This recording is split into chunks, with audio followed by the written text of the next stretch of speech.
ഇതാണ് നമ്മളെടുത്ത മോട്ടോവിൻ്റെ 7100 എന്ന് പറഞ്ഞ ഓയിൽ. എഞ്ചിൻ പ്ലസിൻ്റെ ഒന്നും ആവശ്യം അത്യാവശ്യം നമ്മളെ വണ്ടിയിൽ വരുന്നില്ല. ജസ്റ്റ് നമ്മളെ കയ്യിൽ നിന്ന് പൈസ തട്ടേണ്ട ഒരു മാർക്കറ്റിംഗ് ഗിമിക്കാണ്. ഓയിൽ കുറഞ്ഞാൽ കിട്ടുന്ന പണി പോലെ തന്നെയാണ് കൂടിയാൽ കിട്ടുന്നത്. 300V കുറച്ചുകൂടെ പെർഫോമൻസ് ഓറിയൻറ്റഡ് ആയിട്ട് ഉണ്ടാക്കിയതാണ്. ഇത് നമുക്ക് റെഗുലർ റീസിന് യൂസ് ചെയ്യാൻ വേണ്ടി പറ്റില്ല. Guys, welcome back to me channel. അപ്പോൾ ഇന്ന് നമ്മളെ പരിപാടി നമ്മളെ വണ്ടിയുടെ ഓയിലൊന്ന് ചേഞ്ച് ചെയ്യണം. അതുപോലെ തന്നെ മോട്ടോവിൻ്റെ ഞാനിപ്പോൾ യൂസ് ചെയ്തുകൊണ്ടിരുന്നത് ഈ ഒരു 7100 എന്ന് പറയുന്ന ഓയിലാണ്. അപ്പോൾ 7100 വേഴ്സസ് 300V, പിന്നെ എഞ്ചിൻ പ്ലസ് നമ്മളെ വണ്ടി യൂസ് ചെയ്യാമോ, അങ്ങനെ കുറച്ച് ടോപ്പിക്കുകളും കാര്യമാണ്. പിന്നെ അതിൻ്റെ കൂടെ തന്നെ ഒരു 200cc NSAS സർവീസ് ചെയ്യാൻ വേണ്ടി എത്ര കോസ്റ്റ് ആവും, സർവീസൊക്കെ എൻ്റെ വണ്ടിയിൽ ഞാൻ കംപ്ലീറ്റ് ആയിട്ട് ചെയ്യുന്നത്. എന്തുകൊണ്ട് ഞാൻ തന്നെ ചെയ്യുന്നില്ലെന്ന് ചോദിച്ചു കഴിഞ്ഞാൽ മെയിനായിട്ട് വണ്ടി വർക്ക്ഷോപ്പിലേക്ക് കയറ്റിയിട്ട് കുറേ നാളായി നമ്മൾ തന്നെ പണിയുന്നുണ്ട്. അപ്പോൾ ഇന്ന് ഈ ഓയിൽ ചേഞ്ച് ചെയ്യുന്ന കൂട്ടത്തിൽ ഒന്ന് വണ്ടി കാണിച്ചിട്ട് വണ്ടിക്ക് എന്തെങ്കിലും കംപ്ലയിൻ്റ് ഒക്കെ ഉണ്ടോയെന്ന് ചെക്ക് ചെയ്യാൻ വേണ്ടി പോവുകയാണ്. സീരിയസ് ആയിട്ട് സ്വന്തമായിട്ട് പണിയാൻ വേണ്ടി ഇരുന്നതാണ് ഇന്ന്. കാരണം നമ്മൾ രാവിലെ വണ്ടി എടുക്കുന്നതിന് മുമ്പാണെങ്കിൽ ഓയിലെല്ലാം കറക്റ്റ് ഈ ഒരു സമ്പിലൊന്ന് കിടക്കും, ജസ്റ്റ് തുറന്നിട്ട് മൊത്തം പോവും. അതിനുവേണ്ടി ഇന്നലെ ഓയിൽ വാങ്ങിക്കാനൊക്കെ ഇരുന്നതാണ്. ബട്ട് അൺഫോർച്ചുനേറ്റ്ലി ഇന്നലെ ഞായറാഴ്ച ആയിപ്പോയി. അതുകൊണ്ട് തന്നെ ഓയിൽ വാങ്ങിക്കാനും പറ്റിയില്ല. പിന്നെ ഞാൻ കടയിൽ പോകണം. അപ്പോൾ ഞാൻ കടയിൽ കൊടുത്തിട്ട് ശരിയാക്കാമെന്ന് വിചാരിച്ചു. എന്തൊക്കെ പറഞ്ഞാലും നമ്മളും പ്രൊഫഷണൽ മെക്കാനിക്കും തമ്മിൽ ഒരുപാട് വ്യത്യാസമുണ്ട്. അപ്പോൾ ഇപ്പോൾ വണ്ടിയുടെ കിലോമീറ്റർ ഞാൻ ജസ്റ്റ് ഒന്ന് കാണിച്ചു തരാം. നമ്മുടെ വണ്ടി ഇപ്പോൾ 66,544 കിലോമീറ്റർ ആയിട്ടുണ്ട്. ഇത് ഞാൻ ഇവിടെ പറയേണ്ട കാര്യം എന്ന് വെച്ച് കഴിഞ്ഞാൽ ഇനി എപ്പോഴാണ് ഓയിൽ മാറേണ്ടതെന്ന് എനിക്ക് ഈ ഒരു വീഡിയോ നോക്കി കഴിഞ്ഞാൽ അറിയാൻ പറ്റും. 56,500 ആയിട്ട് തന്നെ കൂട്ടാം.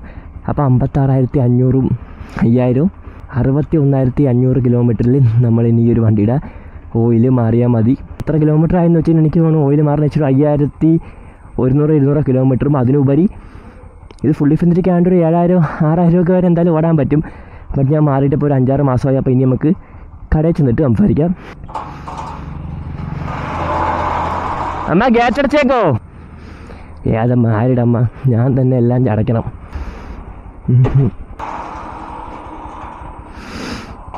ഈ ഒരു രാവിലെ തന്നെ ഇറങ്ങേണ്ട മെയിൻ കാര്യം എന്ന് വെച്ച് കഴിഞ്ഞാൽ ഇന്നലെ ഞാൻ പറഞ്ഞില്ലേ ഞായറാഴ്ച ആയിരുന്നു എന്ന്. അപ്പോൾ ഇന്നലെ പണിയിക്കാൻ പറ്റാത്തവന്മാരും മിനിയാന്ന് വർക്ക്ഷോപ്പിൽ കൊണ്ടുവരാൻ പറ്റാത്തവന്മാരും എല്ലാം വർക്ക്ഷോപ്പിൽ ഇന്നായിരിക്കും വരുന്നത്. അപ്പോൾ കട തുറക്കുന്ന സമയം നമ്മളായിരിക്കണം വർക്ക്ഷോപ്പിൽ ആൾക്കാർ ആദ്യം കാണുന്നത്. അപ്പോൾ ആദ്യം തന്നെ നമ്മളെ വണ്ടി പണി ഇട്ട് കിട്ടും, പെട്ടെന്ന് നമുക്ക് വീട്ടിലും വരാൻ പറ്റുകയും ചെയ്യും. ഇപ്പോൾ ഓയിൽ ചേഞ്ച് ചെയ്യുന്നതിൻ്റെ കൂടെ തന്നെ വണ്ടി ഒന്ന് കാണിച്ചിട്ട് എന്തെങ്കിലുമൊക്കെ പണിയൊക്കെ കൊണ്ടുവന്ന് ഞാനിപ്പോൾ വണ്ടി കൊണ്ടുവന്ന് G93 ആണ് കൊണ്ടുവന്നത്. അവിടെ മനിയോണനും സനിയോണനും പിന്നെ എൻ്റെ അവിടെ പഠിച്ച ആൽബിനൊക്കെ ഉണ്ട്. അപ്പോൾ നല്ല മെക്കാനിക്സാണ്. അപ്പോൾ അവരെ കാണിച്ച് തന്നെ വേറെ എന്തെങ്കിലും പണിയൊക്കെ കൊണ്ടുവന്ന് അറിയാൻ പറ്റും. ഇപ്പോൾ പണിയാൻ വേണ്ടി അത്രയ്ക്ക് ഫണ്ടൊന്നുമില്ല, എങ്കിലും പണി അറിഞ്ഞു കഴിഞ്ഞാൽ ഫണ്ട് ശേഖരിക്കാനുള്ള രീതിയിലാണ് ഇപ്പോൾ പോകുന്നത്.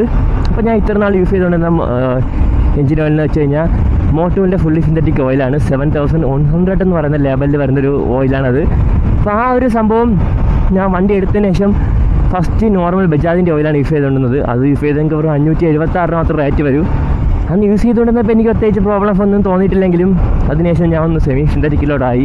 അപ്പോൾ ചെറിയ രീതിക്കുള്ള വ്യത്യാസം എനിക്ക് തോന്നിയുള്ളൂ. അതിനുശേഷം എന്നോ ഒരു ദിവസം ഞാൻ ഇങ്ങനെ ചുമ്മാ ഫുള്ളി സിന്തറ്റിക് അടിച്ചതാണ്. പിന്നെ അതൊന്നും എനിക്ക് മാറാനേ തോന്നിയിട്ടില്ല. കാരണം അത് തരുന്നൊരു സ്മൂത്ത് വണ്ടി അങ്ങ് ഒഴുകും. നിങ്ങൾ ആ ഒരു നോർമൽ ഓയിലിൽ നിന്ന് പെട്ടെന്ന് ഇതിലോട്ട് വരുമ്പോൾ ആ ഒരു ഡ്രാസ്റ്റിക് ചേഞ്ച് നിങ്ങൾക്ക് നല്ല രീതിക്ക് മനസ്സിലാൻ പറ്റും. പക്ഷേ അത് കുറച്ച് എക്സ്പെൻസീവാണ്. ഫുള്ളി സിന്തറ്റിക് വരുമ്പോഴത്തേക്ക് ഒരു 1100 വരും. ഇതിൻ്റെ എഞ്ചിൻ ഓയിൽ കപ്പാസിറ്റി എന്ന് വെച്ചാൽ 1.2 ലിറ്ററാണ്. ഞാൻ ചെയ്യുന്നതെന്ന് വെച്ച് കഴിഞ്ഞാൽ ഒരു 1300-350 എടുക്കുമ്പോഴത്തേക്ക് എനിക്ക് 1.5 ലിറ്റർ കിട്ടും. അപ്പോൾ അത് വാങ്ങിച്ച് വെച്ച് കഴിഞ്ഞാൽ പിന്നെ നിങ്ങൾക്ക് ടോപ്പ് അപ്പ് ചെയ്യാൻ വേണ്ടി ഒരു 300 ml എക്സ്ട്രാ കിട്ടും. 1200 ml. ചിലവന്മാർ കാണിക്കുന്നത് വെച്ചാൽ ഈ 1.5 ലിറ്റർ വാങ്ങിച്ച് കഴിഞ്ഞാൽ 1.5 ലിറ്റർ കൊടുത്ത് വണ്ടി കഴിക്കും. അങ്ങനെയൊന്നും ഒഴിക്കല്. ഓയിൽ കുറഞ്ഞാൽ കിട്ടുന്ന പണി പോലെ തന്നെയാണ് കൂടിയാൽ കിട്ടുന്നത്. മോട്ടോർ 300V വേഴ്സസ് 7100 എന്ന ടോപ്പിക്കിലോട്ട് തന്നെ കിടക്കാം.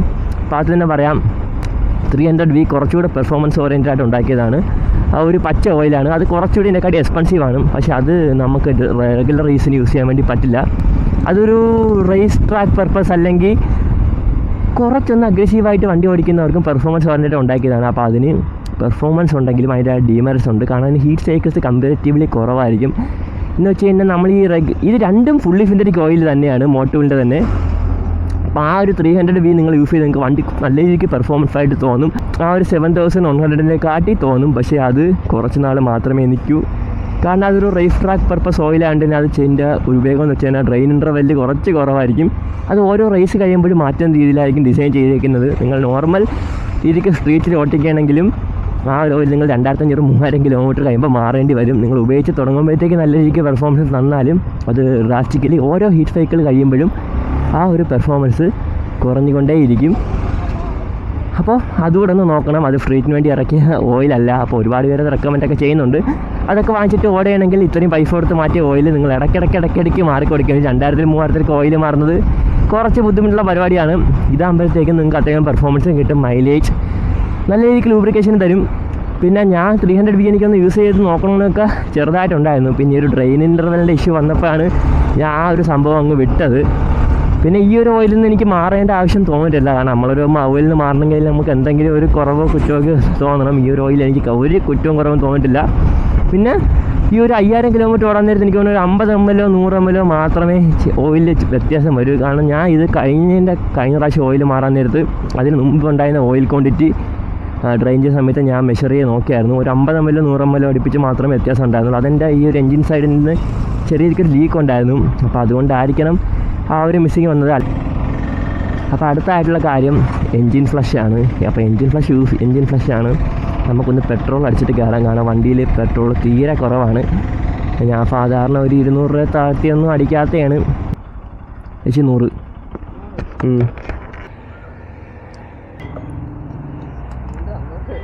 ചേച്ചിക്ക് ഇപ്പോൾ ഒരു 100 രൂപ ശമ്പളത്തിൽ നിന്ന് കുറഞ്ഞ് കിട്ടിയതിന് ഞാൻ 100 രൂപയ്ക്ക് അടിച്ചിട്ട് 100 രൂപ കൊടുത്തത്. അത് എൻ്റെ ഇല്ലെങ്കിൽ തിരിച്ചു തന്നു. അപ്പോൾ ഞാനിപ്പോൾ 100 രൂപയ്ക്ക് അടിച്ച കാര്യം എന്ന് വെച്ച് കഴിഞ്ഞാൽ മെയിനായിട്ട് നമ്മളെ വണ്ടിക്ക് ഒരു പണിക്കാണ് പോകുന്നത്. അപ്പോഴത്തേക്ക് നമ്മളെ കയ്യിൽ നിന്ന് ചിലപ്പോൾ വണ്ടിക്ക് എന്ത് പണിക്ക് കൊണ്ടുപോയാലും അതിനെ പിടിച്ച് വെച്ച് വേറെ പണികൾ കാണും. അല്ലെങ്കിൽ ഒരു പ്രൊഫഷണൽ മെക്കാനിക്കെ കാണിക്കുമ്പോൾ നമുക്ക് കണ്ടുപിടിക്കാൻ പറ്റാത്ത പണികൾ അവർക്ക് കണ്ടുപിടിക്കാൻ പറ്റും. അപ്പോൾ അതുകൂടെ ചെയ്യണമെന്നുള്ളത് കൊണ്ട് ഞാൻ കറക്റ്റ് 100 രൂപയ്ക്ക് മാത്രമേ ഇപ്പോൾ അടിച്ചിട്ടുള്ളൂ. അപ്പോൾ ഇനി ബാക്കി എന്തെങ്കിലുമൊക്കെ ഉണ്ടെങ്കിൽ തിരിച്ചു വരുമ്പോൾ അടിക്കാൻ വല്ല പൈസ ഉണ്ടായിരുന്നാൽ മതിയായിരുന്നു. അടുത്തായിട്ട് എൻജിൻ ഫ്ലഷ്. ആ ഒരു എൻജിൻ ഫ്ലഷ് എന്ന് പറഞ്ഞ സംഭവം മുമ്പൊക്കെ ആണെങ്കിൽ അഡീഷണലായിട്ട് നമ്മൾ പൈസ കൊടുത്ത് വാങ്ങിക്കണമായിരുന്നു. എൻജിൻ ഫ്ലഷ് മറ്റേ പെട്രോൾ എത്തിയും കാര്യങ്ങളൊക്കെ. ഇപ്പോഴാണെങ്കിൽ ആ ഒരു ഫാൻ നിങ്ങൾക്ക് കോംബോ ആയിട്ട് ആ മോട്ടോറിൻ്റെ എൻജിൻ ഓയിലിൻ്റെ കൂടെ തന്നെ ഒരു ബോക്സ് തരും. ഞാൻ ഇപ്പോൾ അവിടെ ചെന്ന് വാങ്ങിക്കുന്നത് കാണിച്ചു തരാം.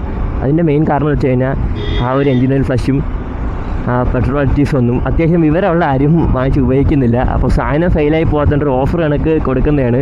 ഞാൻ ഇന്നാളും ആ ഒരു വർഷം പോയപ്പോൾ അവിടെ ഒരുപാട് എൻജിൻ ഫ്ലഷും പെട്രോൾ അഡീറ്റീവൊക്കെ ഇരിക്കുന്നുണ്ട്. സംഭവം എല്ലാത്തിൻ്റെ കൂടെയും ഫ്രീ ആയിട്ട് കിട്ടും.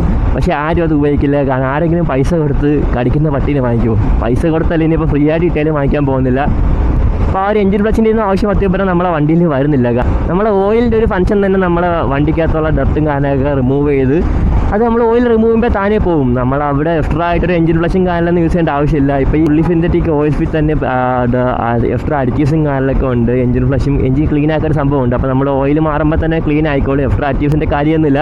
അതൊക്കെ ജസ്റ്റ് നമ്മളെ കയ്യിൽ നിന്ന് പൈസ തട്ടേണ്ട ഒരു മാർക്കറ്റിംഗ് ഗിമിക്കാണ്. അത് ഏറ്റില്ലെന്ന് തോന്നുന്നു ഇപ്പോൾ മോട്ടോയിൽ തന്നെ ഇപ്പോൾ ഫ്രീ ആയിട്ട് കൊടുക്കുന്നുണ്ട്.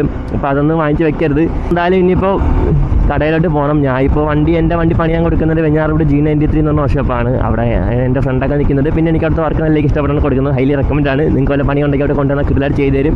ഞാൻ ഇതിനു മുമ്പൊക്കെ ചെയ്തതെന്ന് വെച്ചാൽ അത്യാവശ്യം പണികളൊക്കെ ഞാൻ തന്നെ എടുക്കും. നിങ്ങൾ വീഡിയോസൊക്കെ കണ്ടാൽ അറിയാൻ പറ്റും. പിന്നെ പണി എടുക്കുക എന്നുള്ളത് എളുപ്പമാണ്. പക്ഷേ പണി കണ്ടുപിടിക്കുക എന്നുള്ളതാണ് പാട്. ഒരു പ്രശ്നം വന്നു കഴിഞ്ഞാൽ അപ്പോൾ ഞാൻ അല്ലാത്ത പണിയൊക്കെ ഷോറൂമിൽ കൊടുത്തുകൊണ്ടാണ് ഇരുന്നത്. ഈ ഒരു വർഷോപ്പിൽ ഞാൻ എന്തിനു പ്രാവശ്യം പോയതിന് ശേഷം എനിക്കവിടെ എല്ലാവർക്കും വർക്ക് ഇഷ്ടപ്പെട്ടു. അതുകൊണ്ടാണ് ഞാൻ പിന്നെ ഇപ്പോൾ അവിടെ തന്നെ കൊണ്ടുപോകുന്നത്. പിന്നെ ഷോറൂമിൽ കൊണ്ട് പോവുകയാണെങ്കിൽ നിങ്ങൾക്ക് നല്ല രീതിക്ക് സർവീസ് ചാർജ് വാങ്ങിക്കും. നല്ല രീതിക്ക് വർക്കൊക്കെ തന്നെയാണ് ചില വർക്കുകൾ. എനിക്ക് എൻജിൻ പണിത് ഞാൻ കുറച്ച് സാറ്റിസ്ഫൈഡ് അല്ലായിരുന്നു. അതെനിക്ക് രണ്ടാമത് പണി കിട്ടിയതാണ്. സർവീസ് ചാർജൊക്കെ എക്സ്ട്രാ വാങ്ങിക്കും. ഇപ്പോൾ നമ്മൾ 2-3 പണി ചെയ്താലും ഓരോ പണിക്കും സെപ്പറേറ്റ് ഇട്ടായിരിക്കും അവർ ബില്ലിടുന്നത്. പിന്നെ അതിൻ്റെ കൂടെ GST കാര്യങ്ങളൊക്കെ വരുമ്പോഴത്തേക്കും നല്ല രീതിക്ക് റേറ്റ് നമ്മളെന്നാവും. അപ്പോൾ ഈ ഒരു ജനറൽ സർവീസ് നമ്മുടെ വണ്ടിയുടെ ജനറൽ സർവീസ് വരുന്ന കാര്യങ്ങളെന്ന് വെച്ച് കഴിഞ്ഞാൽ ഓയിൽ ഫിൽറ്റർ, എയർ ഫിൽറ്റർ, ഇത്രയും കാര്യമാണ് ജനറൽ സർവീസ് വരുന്നത്. പിന്നെ പറ്റുമെങ്കിൽ ചെയിൻ ലൂബും ക്ലീനിങ്ങും ചെയിൻ സ്ലാക്ക് അഡ്ജസ്റ്റ് ചെയ്യുന്ന കാര്യങ്ങളൊക്കെ കൂടെ വരും. പിന്നെ ഇതിൻ്റെ കൂടെ നമ്മൾ ഒരുപാട് വിയർ ആൻഡ് ടിയറൊക്കെ ഉണ്ടെങ്കിൽ ചിലപ്പോൾ സ്പ്രോക്കറ്റ്, ബിയറിങ്സ് അതൊക്കെ എക്സ്ട്രാ ആണ്. ഞാൻ ഇപ്പോൾ ജനറൽ സർവീസിൽ ഓയിൽ ഫിൽറ്റർ, എയർ ഫിൽറ്റർ അതിൻ്റെ കാര്യമൊക്കെ മാത്രമേ പറയുന്നുള്ളൂ. അപ്പോൾ ബജാജിൻ്റെ നോർമൽ ഓയിലാണ് നിങ്ങൾ യൂസ് ചെയ്യുന്നതെങ്കിൽ വെറും 576 രൂപ മാത്രമേ നിങ്ങൾക്ക് എക്സ്പെൻസ് വരുന്നുള്ളൂ. അതിൻ്റെ കൂടെ തന്നെ എയർ ഫിൽറ്ററിന് 250 രൂപ വരും. പിന്നെ ഓയിൽ ഫിൽറ്ററിന് 79 രൂപ മാത്രം. പിന്നെ അത് മാറാൻ നേരത്തെ അതിൻ്റെ കൂടെ 2 ഓറിങ് വരും. അതിനെ 5-10 രൂപയൊക്കെ വെച്ചുള്ളൂ.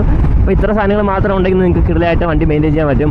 അപ്പോൾ ഓയിൽ ഞാൻ ഫുള്ളി സിന്തറ്റിക് യൂസ് ചെയ്യുന്നുണ്ട്. എനിക്ക് കുറച്ച് എക്സ്പെൻസ് കൂടുതലായിരിക്കും. പിന്നെ ഓയിൽ ചേഞ്ച് ചെയ്യാൻ എനിക്ക് തോന്നുന്നു ഒരു 70-80 എന്തായാലും 100 രൂപയ്ക്കകത്തേ വരൂ. അതൊന്ന് അവിടെ പോയി പണിതിട്ട് ഞാൻ തിരിച്ച് വരുമ്പോൾ പറഞ്ഞേക്കാം. പിന്നെ കടയിൽ പണിയൊക്കെ കിടക്കുന്നതുകൊണ്ട് തന്നെ നമ്മൾ വീഡിയോ അവിടെ വെച്ച് എത്രമാത്രം എടുക്കാൻ വേണ്ടെന്ന് എനിക്കറിയില്ല. സാധനം വാങ്ങിച്ചിട്ട് ആ വീഡിയോ കൂടെ മാത്രമായിരിക്കും നമ്മൾ എന്തായാലും എടുക്കുന്നത്. ഇതപ്പോൾ നമ്മൾ ഫൈനലി വർക്ക്ഷോപ്പിൻ്റെ അടുത്ത് എത്തിയിട്ടുണ്ട്. ഇത് മറ്റേ മാണിക്കോട് അമ്പലത്തിൻ്റെ തൊട്ടിപ്പുറത്തെ വർക്ക്ഷോപ്പ് വരുന്നത്. ഓയിൽ മാറണം ഓക്കെ.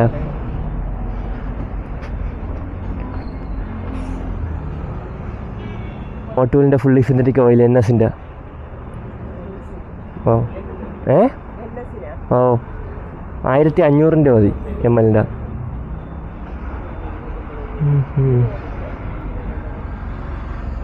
ഫുള്ളി സിന്തറ്റിക് അതെ ചേച്ചി. എൻ്റെ കണക്കൂട്ടിൽ എവിടെയോ പിഴച്ചെന്ന് തോന്നുന്നു. സത്യം പറഞ്ഞാൽ ഒരു 500 കിലോമീറ്റർ 1000 കിലോമീറ്റർ ഓയിൽ ഓടുമെന്നാണ് തോന്നുന്നത്. ഇപ്പോഴാണ് ഞാൻ നോക്കിയത്.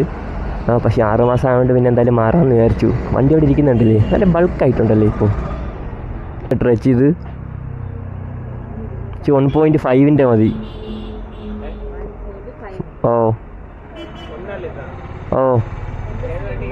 NS-നല്ല, എനിക്ക് ടോപ്പ് അപ്പ് ചെയ്യാൻ വേണ്ടി യൂസ് ചെയ്യാനായിരുന്നു ബാക്കി.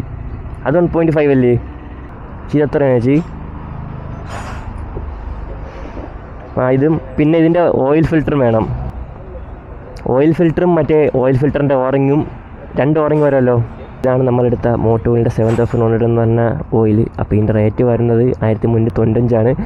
എൻ്റെ വണ്ടിയുടെ ഇപ്പോൾ 1.25 ലിറ്റർ ആണെങ്കിലും ഞാൻ 5 എടുത്തിട്ടുണ്ട്. കാരണം ബാക്കി എനിക്ക് ടോപ്പ് അപ്പ് ചെയ്യാൻ വേണ്ടി യൂസ് ചെയ്യാം. ഞാൻ പറഞ്ഞില്ലേ എൻജിൻ ഫ്ലഷും പെട്രോൾ അടിച്ച് ഇവിടെ വരുന്നെന്ന്.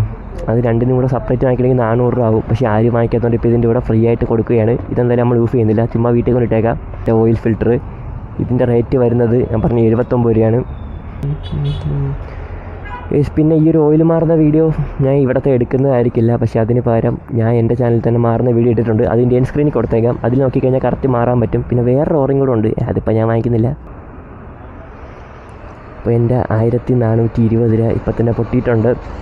ഇത് കഴിഞ്ഞ് ഇനി ലേബർ ചാർജ് ആവും. പിന്നെ വേറെ എന്തെങ്കിലും പണി ഉണ്ടെങ്കിൽ അതിൻ്റെ പൈസ എൻ്റെ നിന്ന് പൊട്ടുപോകും. ഇവിടെ സംസാരിക്കുന്നതൊന്നുമില്ല, നമുക്കിനി വണ്ടിയുടെ വർക്ക് കഴിഞ്ഞിട്ട് കാണാം. പരിപാടിയൊക്കെ കഴിഞ്ഞ് നമ്മളിവിടെ നിന്ന് യാത്രയാവുകയാണ്. അപ്പോൾ ഓയിൽ ചേഞ്ചും പിന്നെ അല്ലറ പരിപാടികളും വണ്ടിയെ ഓട്ടിച്ച് നോക്കലും ടെസ്റ്റ് ഡ്രൈവ് എല്ലാം കൂടി ചേർത്ത് നമ്മളെ കയ്യിൽ നിന്ന് മൊത്തത്തിൽ ലേബർ ഒരു 100 രൂപ ആയിട്ടുണ്ട്. പിന്നെ വരാൻ പെട്രോൾ അടിച്ച പൈസ എല്ലാം കൂടി ചേർത്ത് ഇന്നത്തെ ദിവസം ഒരു 10,600 രൂപ എൻ്റെ നിന്ന് പൊട്ടിയിട്ടുണ്ട്. എന്തായാലും വണ്ടി ഈ ഒരു സെൻട്രൽ ഞാൻ വണ്ടി വെച്ച് ഹൈറ്റ് വിട്ടിട്ടുണ്ട്. അപ്പോൾ സെൻട്രൽ സ്റ്റാൻഡ് വർക്ക് ആവാത്തുണ്ട്. കല്ലൊക്കെ കയറ്റിയിട്ടാണ് ഓയിൽ മാറിയത്. ഓയിൽ മാറിയെങ്കിലും ഏകദേശം ആൾമോസ്റ്റ് ഒരു 100 ml ഒക്കെ കുറവേ ഉണ്ടായിരുന്നുള്ളൂ. ബാക്കി ക്വാണ്ടിറ്റി കറക്റ്റായിരുന്നു. സർവീസ് ഇൻ്റർവെൽ പറഞ്ഞു വെച്ചാൽ പല വണ്ടിക്കും പലതാണ്. ഇപ്പോൾ അത് എമഹയ്ക്കൊക്കെ എനിക്ക് തോന്നുന്നു 3500 to 4000, ബജാജിന് 5000, KTM-ന് 7000, BMW or GS 310 അങ്ങനത്തെ GS-നൊക്കെ എനിക്ക് തോന്നുന്നു 10,000-ലൊക്കെയാണ്. അപ്പോൾ ഈ ഒരു കിലോമീറ്ററിൽ മാത്രമല്ല ഇവിടെ നിന്നൊന്ന് പോകാൻ പറ്റിയിരുന്നെങ്കിൽ മാതിരി. ഈ ഒരു കിലോമീറ്ററിൽ മാത്രമല്ല ഒരു 6 മാസം അല്ലെങ്കിൽ ഇത്ര കിലോമീറ്ററാണ് ജനറലി പറയുന്നത്. അപ്പോൾ എൻ്റെ കിലോമീറ്ററുമായി 6 മാസമായി. എൻ്റെ മോനെ വണ്ടി എന്തൊരു സ്മൂത്തായിടാവുകയുണ്ട്. സത്യം പറഞ്ഞില്ല ഗൈസ്, വണ്ടിയൊക്കെ ഒഴിവുവാണ്. നേരത്തെ ഓയിലിനകത്ത് കംപ്ലൈൻ്റ് ഒന്നും ഇല്ലായിരുന്നു. എങ്കിലും പുതിയൊരു ഓയിലിട്ട് വണ്ടി ഓടിക്കാൻ നേരത്ത് വണ്ടിക്കൊരു പുതുജീവൻ കിട്ടിയൊരു ഫീലാണ്. വണ്ടിയുടെ ഓയിൽ മാറുന്ന ശേഷം വണ്ടി ഓടിച്ച സമയത്ത് ചെറിയ രീതിയിൽ ഓയിലെത്തുന്ന സ്മെല്ല് വരും. അത് കംപ്ലീറ്റ്ലി നോർമലാണ്. കാരണം ഓയിൽ മാറുന്ന സമയത്ത് അവിടെ ഇവിടെയൊക്കെ ചെറിയ സ്പില്ലായിട്ടിരിക്കും. വണ്ടി ഒന്ന് ചൂടാകുമ്പോഴത്തേക്ക് അതൊന്ന് ബാനായിട്ട് പോകുന്നതാണ്. കംപ്ലീറ്റ് നോർമലാണ്, പ്രത്യേകിച്ച് കുഴപ്പമൊന്നുമില്ല. വണ്ടി അങ്ങ് ലിറ്ററലി ഒഴുകി അങ്ങ് പോകുക. ഇപ്പോൾ 300 V ആണ് ഇട്ടിരുന്നെങ്കിൽ എനിക്ക് ഇതിൻ്റെക്കാട്ടി കുറച്ചൊരു ഒഴുക്കവും പെർഫോമൻസ് കിട്ടിയേനെ. ബട്ട് സ്റ്റിൽ അതിൻ്റെ ഡ്രെയിൻ ഇൻ്റർവെൽ കുറവാണ്, ഹീറ്റ് സൈക്കിൾസ് കുറവാണ്. അതുകൊണ്ട് ഞാൻ അതൊരിക്കലും നോർമൽ യൂസിന് റെക്കമെൻഡ് ചെയ്യില്ല. അഥവാ നിങ്ങൾ യൂസ് ചെയ്യുകയാണെങ്കിൽ തന്നെ ഇടയ്ക്ക് മാറേണ്ടി വരും. അപ്പോൾ ഏകദേശം നിങ്ങൾക്ക് ഒരു വണ്ടി സർവീസ് എത്ര രൂപ ആകുമെന്നൊക്കെ മനസ്സിലായെന്ന് വിചാരിക്കുന്നു. ലേബർ ഷോറൂമിൽ കൊടുക്കുകയാണെങ്കിൽ കുറച്ചുകൂടെ കൂടുതലായിരിക്കും. പിന്നെ ആ ഒരു 300 Vയുടെയും 7100-ൻ്റെയും വ്യത്യാസമൊക്കെ എനിക്ക് നേരത്തെ അറിഞ്ഞെന്ന് കൂടെയായിരുന്നു. ഞാൻ 300 V പച്ച കളർ ഓയിൽ യൂസ് ചെയ്യാനാണ് വരുന്നത്. പക്ഷെ നമ്മൾ എന്ത് കാര്യം ചെയ്യുന്നെങ്കിലും നമ്മൾ അതിനും കുറച്ച് റെഫർ ചെയ്യുമല്ലോ. അത് ചെയ്താൽ എന്ത് കിട്ടും, ബെനിഫിറ്റ്സ് ആൻഡ് ഡീമെറിറ്റ്സ്. അപ്പോൾ അതിനുവേണ്ടി ഞാൻ ഒരുപാട് ചാനലിലൊക്കെ ഒന്ന് റെഫറൊക്കെ ചെയ്തിട്ടാണ് ഈ ഒരു വീഡിയോ ചെയ്യുന്നത്. പിന്നെ മലയാളത്തിൽ ആരും ഈ ഒരു 300 V യൂസ് ചെയ്ത് പെർഫോമൻസിൻ്റെ കാര്യം പറയുന്നതല്ലാതെ ഈ ഒരു ഡീമെറിറ്റ്സും കാര്യങ്ങളൊന്നും പറയുന്നില്ല. അപ്പോൾ ഞാൻ വിചാരിച്ചാൽ അതുകൂടെ നിങ്ങൾക്കൊന്ന് പറഞ്ഞുതരാമെന്ന്. പക്ഷെ നിങ്ങൾക്ക് എങ്ങനെ അവിടെ എവിടെയും പോയി നോക്കി കഷ്ടപ്പെടേണ്ട ആവശ്യമില്ല. അവിടെ ഇവിടെ എല്ലാം പോയി നോക്കി കഷ്ടപ്പെട്ട് അതിൻ്റെ ഒരു ഫീഡ്ബാക്ക് ഞാൻ നിങ്ങൾക്ക് നിങ്ങളെ മുന്നിലേക്ക് കൊണ്ടെത്തിയിട്ടുണ്ട്. അപ്പോൾ വീഡിയോ ചിലപ്പോൾ കുറച്ച് ലോങ് ആയിരിക്കും. ബട്ട് സ്റ്റിൽ ആർക്കെങ്കിലുമൊക്കെ ഈ ഒരു വീഡിയോ യൂസ്ഫുൾ ആവുമെന്ന് തന്നെ വിചാരിക്കുന്നു. വീഡിയോ യൂസ്ഫുൾ ആയി കഴിഞ്ഞാൽ തീർച്ചയായിട്ടും വീഡിയോ ഒന്ന് ലൈക്ക് അടിച്ചേക്ക്. ചാനൽ സബ്സ്ക്രൈബ് ചെയ്തതാണ് വീഡിയോ കണ്ടുപിടിക്കുകയാണെങ്കിൽ എൻ്റെ ചാനലിലൂടെ ഒന്ന് സബ്സ്ക്രൈബ് ചെയ്ത് വെച്ചേക്ക്. അപ്പോൾ നിങ്ങൾക്ക് ഡൗട്ടുകളൊക്കെ ഉണ്ടെങ്കിൽ എന്നെ കമൻസിലൂടെ എൻ്റെ ഇൻസ്റ്റാഗ്രാമിൽ കൂടെയൊക്കെ എന്നെ കോൺടാക്ട് ചെയ്യുന്നതാണ്. പിന്നെ ഇനി മുതൽ ഞാൻ ഇൻസ്റ്റാഗ്രാം കുറച്ച് എക്സ്ക്ലൂസീവ് ആക്കാമെന്ന് വിചാരിച്ചെന്ന് വെച്ചാൽ പെയ്ഡ് സബ്സ്ക്രിപ്ഷനും കാര്യങ്ങളൊന്നും അല്ല. ഇൻസ്റ്റാഗ്രാമിൽ എനിക്ക് മെസ്സേജ് റിപ്ലൈ തരണമെങ്കിൽ ഫോളോ ഓഫിന് മാത്രമേ കൊടുക്കുന്നുള്ളൂ. കാരണം ഒരു പാല വിട്ടാൽ അങ്ങോട്ടും വേണം ഇങ്ങോട്ടും വേണം. അപ്പോൾ ഇത്രയൊക്കെ പറഞ്ഞ് ഈ ഒരു വീഡിയോ ഞാൻ ഇന്നിവിടെ വൈൻഡപ്പ് ചെയ്യാൻ പോവുകയാണ്. അപ്പോൾ പുതിയൊരു വീഡിയോ കാണുന്നവരെ ബൈ ബൈ.